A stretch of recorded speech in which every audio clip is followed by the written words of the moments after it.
Bakı Dövlət Universitetinin yeni açılmış tələbə məkanında İctimai Nəzarət Şurasının növbəti iclası keçirildi. Universitetin rektoru şura üzvlərinə universitetdə son zamanlar həyata keçirilən yeniliklər və sessiyanın gedişi ilə bağlı məlumat verdi. Onun sözlərinə görə Bakı Dövlət Universiteti dünya və regional reytinqlərdəki mövqeyini əhəmiyyətli dərəcədə gücləndirməyə davam edir. Bunlarla yanaşı infrastruktur yenilənir. Son zamanlar universitetdə ekoməkan, tələbə məkanı, faydalı qazıntılar muzeyi, tədqiqat, inkişaf və innovasiyalar üzrə mükəmməllik mərkəzinin nəzdində materialşünaslıq elmi tədqiqat laboratoriyasının açılışları olub. Elçin Babayev şura üzvlərinin imtahan sessiyasının gedişi ilə bağlı da məlumat verdi. O, əvvəlki illərə nisbətən köçürmə hallarının azaldığını bildirdi. Sessiyanın gedişinə operativ nəzarət və tələbələrin biliyinin qiymətləndirilməsində şəffaflığı təmin etmək məqsədi ilə imtahan qərargahı və apellyasiya komissiyası yaradılıb. Ümumilikdə sessiya ərzində bakalavriat səviyyəsində 701 qrup üzrə 16 mindən çox, magistratura səviyyəsində 215 ixtisaslaşma üzrə 1175 magistrant imtahan verir. Bugün isə 15 fakültə üzrə 239 imtahan keçirildi. Bu imtahanlarda 236 qrup üzrə 5374 nəfər iştirak edir.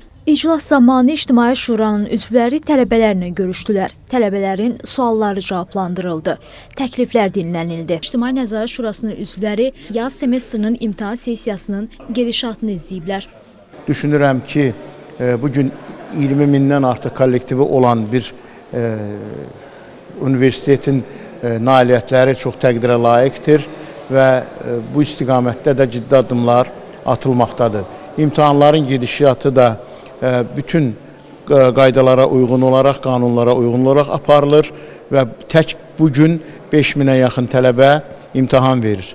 Yəni, auditoriyalarda da olduq, tələbələrlə də görüşdük və gələcək kadr potensialının yetişdirilməsində universitetə biz uğurlar arzuluyuruq.